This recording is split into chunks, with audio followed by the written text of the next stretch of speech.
For more, let's cross to Dakar, where our correspondent Sam Bradpiece is standing by for us. It's good to have you on the programme, Sam. This vote was just weeks away. What's happened? Well, the President Macky Sall has justified this decision to effectively delay the election without giving any set date for when the vote will be held, by pointing to corruption allegations against the country's Constitutional Council.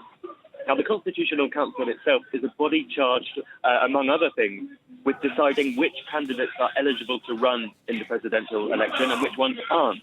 And Macky Sall effectively argued that because these corruption allegations have been made, any result from the vote could be contested, and that could lead to further violence. Since 2021, Senegal has seen the most violent clashes in its post-independence history, and the president says that he's keen to avoid that happening once again. And how have people in the country been reacting? Well, many critics of the government, and even figures who are not normally critics but are kind of somewhat neutral observers, have been describing this as a sort of institutional coup d'etat. It's the first time ever that a president has delayed elections here in Senegal. And many are seeing this as a kind of reflection of the country's kind of corroding democracy.